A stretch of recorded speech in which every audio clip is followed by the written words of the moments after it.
Have you ever, after a long day, settled into your favorite chair and just wondered, am I doing okay? Am I aging in a way that keeps me strong? It's a quiet question that I think crosses all of our minds from time to time. We often worry about the big things, don't we? A sudden heart problem, a bad fall. But in my years as a family doctor, I've learned that the truest signs of declining health often begin much more quietly. They aren't a loud crash. They're a soft whisper. Small, everyday changes that we so easily dismiss. But here's the secret that most people don't realize. There are other quiet signs. Signs that show you're not just okay, but that you are truly thriving. As a physician who has watched thousands of people navigate their later years, I can tell you this from experience. The most powerful health tests aren't found in a lab. They're found in the simple actions of your daily life. I'll never forget one of my patients, a gentleman named Robert, 72 years old. He came into my office worried sick about his blood pressure and his cholesterol numbers. But as we talked, I realized he still walked to the park every single morning, stood up from his couch without a single grunt, and could name every one of his grandkids without skipping a beat. I looked at him and said, Robert, the numbers on that chart matter. But what you do every day, that's the real story of your health. And it's a very, very good story. So, in this video today, we are going to talk about strength. I'm going to share with you 5 simple, powerful signs you can check for yourself right now. These are the signs, backed by the most reliable research on aging, that show you are truly winning at life. And please, be sure you stay with me until the very end. The 5th and final sign is the one that a long-running Harvard study confirmed is the single greatest predictor of a long, happy life. And I promise you, it's probably not what you think it is. Everything I'm sharing with you today comes from both my clinical experience and widely accepted scientific research. My only goal here is to give you honest, simple guidance so you can live your golden years to the absolute fullest. Now, before we begin, I truly want to know how many of us have had these thoughts. If what I've just shared feels familiar to you, please take a moment and comment a simple yes below. It lets me know you understand, and it shows others in our community that they are not alone. Okay, let's get started. Alright, so let's get right into it. The first powerful sign that you are truly winning at life. Sign number 1. You can walk a mile without stopping. Now, I know that might sound almost too simple. A mile. But I want you to think about it for a moment. Have you noticed, perhaps, that the walk from your car to the entrance of the grocery store feels a little longer than it used to? Maybe you find your breath getting a bit heavier when you walk to the end of the block to get the mail.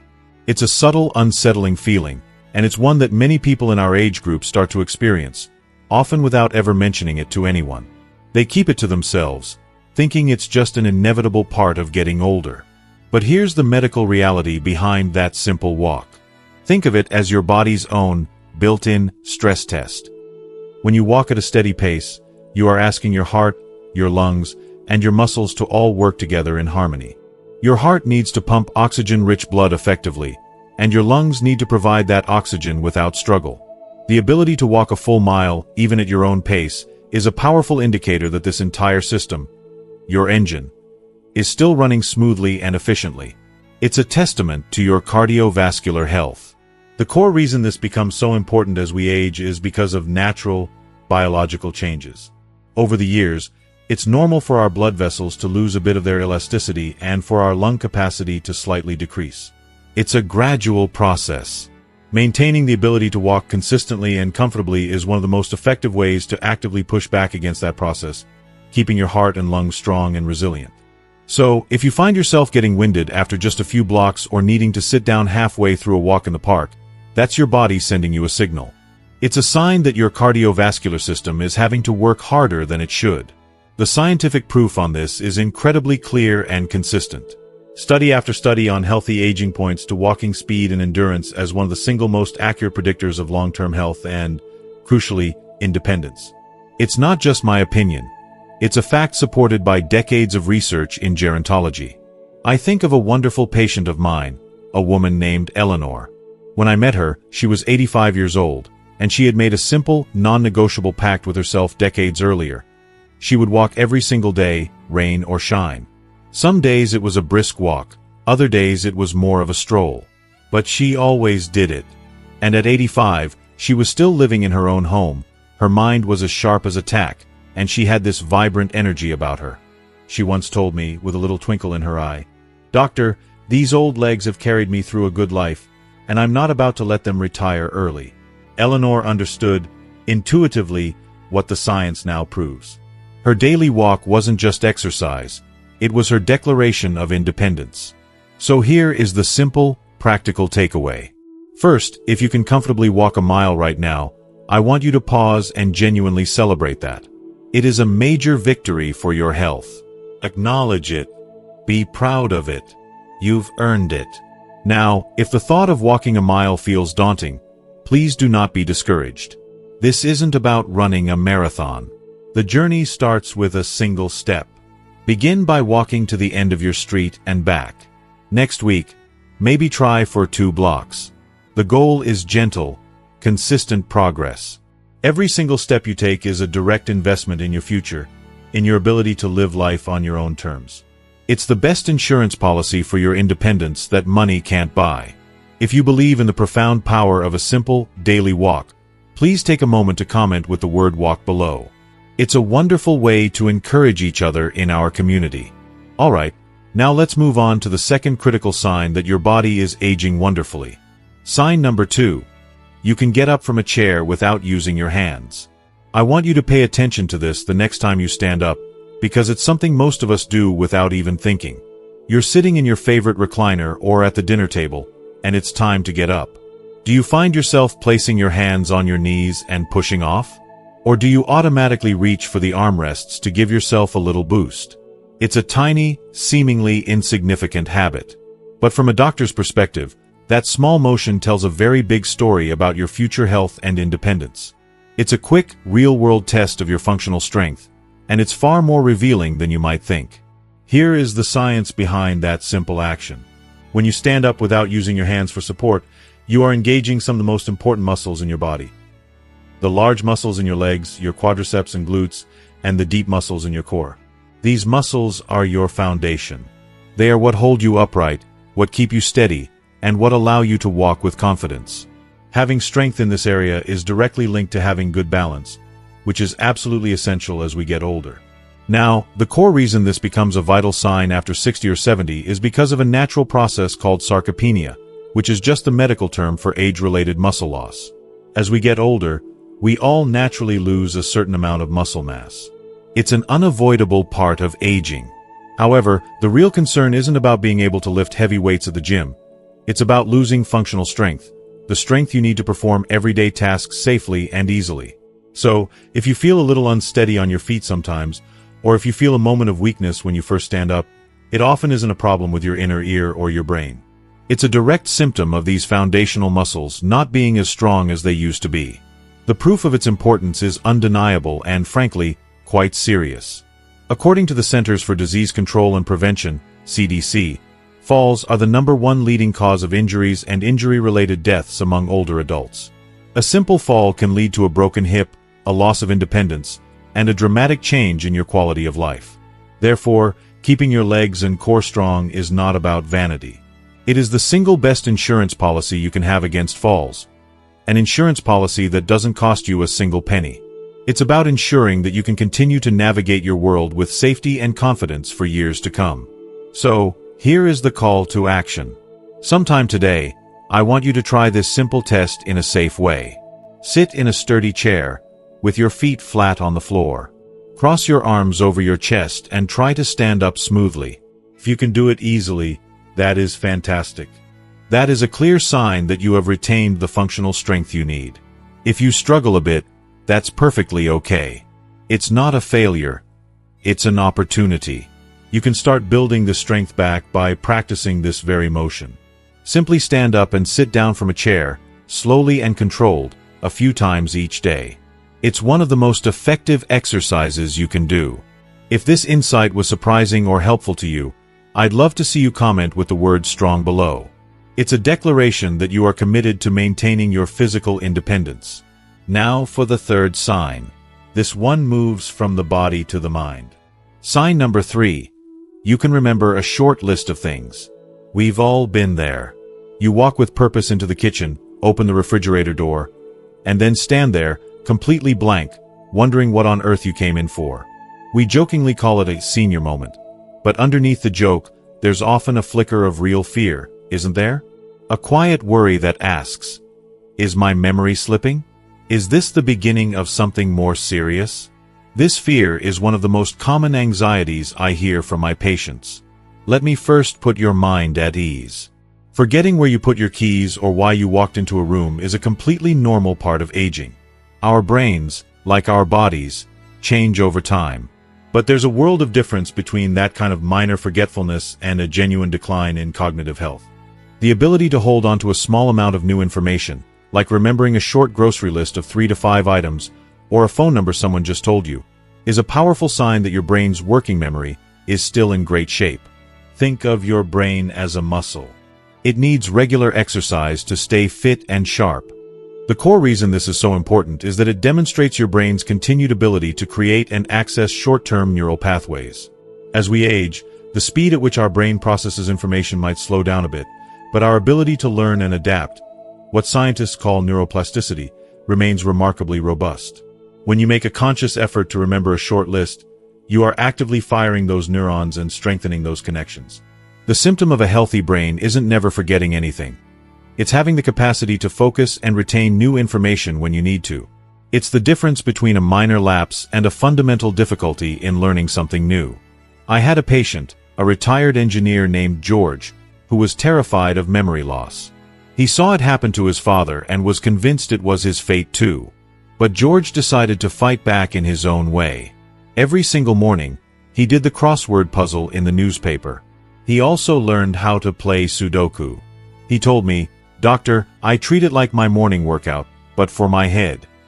George understood that keeping his mind engaged and challenged was not a passive activity, but an active defense. His commitment to these small daily tasks kept his mind incredibly agile well into his late 80s. He was living proof that an active mind is a resilient mind. So, here is your simple, constructive action. Start giving your brain these little workouts. The next time you go to the store for just a few things, say, milk, bread, and eggs, try to commit them to memory instead of writing them down. See if you can recall a friend's phone number from memory instead of immediately looking it up in your contacts. It's not about being perfect. It's about making the effort. Each time you challenge your memory in a small way, you are building a stronger, healthier brain for the future. You are taking active control. If you are committed to keeping your mind active and engaged, please comment below with the single word SHARP. It signifies your dedication to lifelong mental fitness. And that brings us to our fourth sign, one that is absolutely crucial for your body's ability to repair and recharge. Sign number 4. You can sleep through the night and wake up rested. So many people I talk to in their 70s and beyond share the same frustration. They might say, "I get my 8 hours, but I wake up feeling like I haven't slept at all," or "I'm up 2 or 3 times a night, and I can never get back into a deep sleep." They accept it as a normal, unavoidable part of getting older. But feeling tired all the time is not something you should have to accept. Waking up feeling genuinely refreshed is a powerful sign that your body is still performing one of its most critical maintenance functions correctly. Here's what's really happening when you sleep. During those hours, your body is anything but dormant. It's when your cleanup crew gets to work. During the deep stages of sleep, your muscles repair themselves, your immune system strengthens, and most importantly, your brain clears out metabolic waste, toxic proteins that build up during the day. This cleansing process is absolutely vital for cognitive function and long-term brain health. If you are consistently failing to get enough deep, restorative sleep, it's like letting the trash pile up in your brain day after day. It is true that our sleep patterns, or our sleep architecture, naturally change as we age.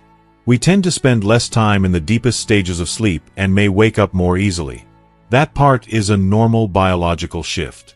The key, however, is that while the pattern may change, the quality of your sleep and how you feel upon waking can and should still be good. The common symptoms of poor quality sleep are more than just tiredness. It can manifest as brain fog in the morning, a shorter temper, more aches and pains, and even getting sick more often. It's a sign that your body isn't getting the critical downtime it needs to heal and reset itself for the next day. The scientific evidence is overwhelming. Chronic poor sleep is linked to a higher risk of nearly every major health concern, from heart disease to dementia. Getting high-quality sleep is just as important as a healthy diet and regular exercise. It is one of the 3 pillars of healthy aging. I often tell my patients that a good night's sleep is not a luxury. It is a biological necessity. It is the foundation upon which the rest of your health is built. Without it, everything else starts to crumble. So the solution here is to shift your focus. Stop worrying so much about getting exactly 8 hours on the dot. Instead, start paying attention to how you feel when you wake up. Do you feel restored? Do you feel like you have energy for the day? If the answer is no, it's time to prioritize your sleep hygiene. This means creating a restful environment, sticking to a consistent sleep schedule, and avoiding screens before bed. The goal is to wake up feeling rested.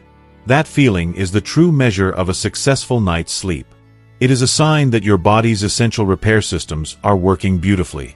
If you understand that high-quality sleep is a non-negotiable cornerstone of healthy aging, please support this message by commenting with the word rested below.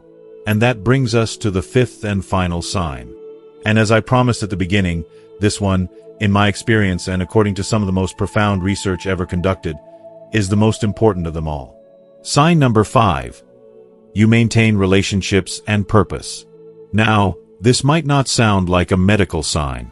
It doesn't involve your heart rate or your muscle strength. But I want you to think about this honestly.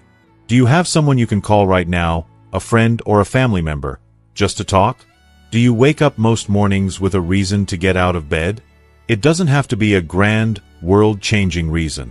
It could be as simple as needing to tend to your garden, meeting a friend for coffee, volunteering at the local library, or knowing your grandkids are coming to visit. Having these connections and this sense of purpose is not just a nice bonus for your emotional well-being. It is a biological necessity for a long, healthy life. Let's look at the science of why this is so powerful. When you feel connected to others and have a reason for being, your brain releases a cascade of positive neurochemicals like oxytocin and serotonin. These are the feel-good hormones that actively lower stress, reduce inflammation, and even improve your cardiovascular health. On the flip side, loneliness and a lack of purpose trigger the release of cortisol, the chronic stress hormone. Over time, elevated cortisol can wreak havoc on your body, suppressing your immune system, raising your blood pressure, and contributing to cognitive decline. Feeling isolated isn't just a sad feeling. It is a state of chronic biological stress. The core reason this becomes exponentially more critical as we age is that our social landscapes often change dramatically. Retirement can mean the loss of a daily routine and a community of colleagues. Friends may move away or pass on. Children grow up and get busy with their own lives. It is a natural life transition, but it can easily lead to a profound sense of isolation and a feeling that you're no longer needed. The most common and heartbreaking symptom I see in my older patients isn't just physical pain. It's the quiet pain of loneliness. It's a feeling of being invisible, a feeling that if they disappeared, no one would even notice for a while. This feeling is a silent killer. Now for the definitive proof. There is a landmark scientific study called the Harvard Study of Adult Development. It is one of the longest-running studies on human life ever conducted, tracking the lives of hundreds of people for over 80 years. They tracked their health, their careers, their families, everything. And after all those decades, when the researchers compiled all the data, the conclusion was stunningly clear. The single biggest predictor of who would grow old to be happy and healthy was not their cholesterol levels in middle age, not their income, and not their social class. It was the quality of their relationships.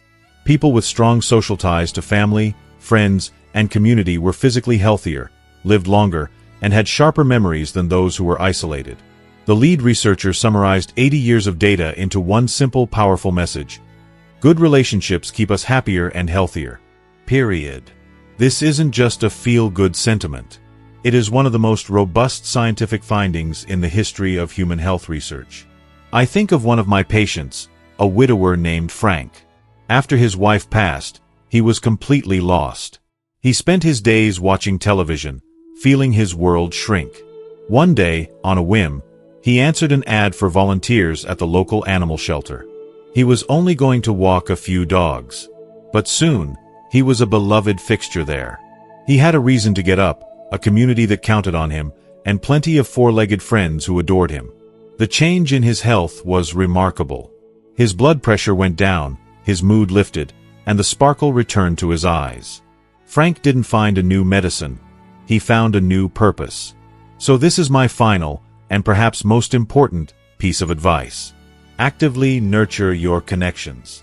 Pick up the phone and call a friend you haven't spoken to in a while. Invite a neighbor over for a cup of tea. Join a club, a class, or a volunteer group. Find a small reason to wake up tomorrow that is bigger than yourself. It is the most powerful prescription I can give you. Taking care of your social and emotional health is not a soft science. It is a fundamental pillar of your physical well-being. If you believe that human connection is the ultimate key to a long and happy life, please share that belief with our community by commenting with the word connected below. So, as we bring our time together to a close, let's circle back to my patient, Robert. The man who came into my office worried about numbers on a piece of paper. After our conversation, he left with a newfound confidence, not in his lab results, but in himself. And the story doesn't end there. Today, Robert not only continues his morning walks, but he has also started a small walking club in his neighborhood. He took his own personal victory and turned it into a source of community and connection for others. He is a living, breathing example of what it means to not just age, but to thrive. And really, that's the core message I hope you take away today. Healthy aging isn't about avoiding sickness. That's a passive goal. It's about actively building and celebrating your strength. The strength in your body to carry you through your days. The strength in your mind to stay sharp and engaged. And most importantly, the strength in your heart that comes from connection and purpose. If you can walk that mile, stand up tall, remember those little details, wake up feeling rested, and stay connected to the people you love, you are not just getting older. You are winning at life. Please, take a moment to be proud of that strength. As we wrap up, we've explored 5 critical signs of a life well lived. But knowledge is only powerful when we decide to put it into action. So now, I have one important question for you. What is the one commitment you are making to yourself this week after watching this video? It could be something as simple as, I will walk to the end of the block and back every day, or I will call my sister tomorrow just to say hello. There is no commitment too small. Please, share your personal promise in the comments below. Reading them inspires me, and I know it will inspire others here to take that first step. And if you found real value and encouragement in our time together today, show your support by giving this video a like. It truly helps this message reach more people who might need to hear it. To ensure you continue on this journey with us and never miss another video full of honest, science-backed guidance, hit that subscribe button. It's more than just subscribing. It's joining a community of friends dedicated to living our best lives together. Finally, think of just one person in your life who needs this message of hope and empowerment today. And please, share this video with them. You never know whose life you might touch. Thank you for spending this time with me. Stay strong, stay connected, and I look forward to seeing you in the next video.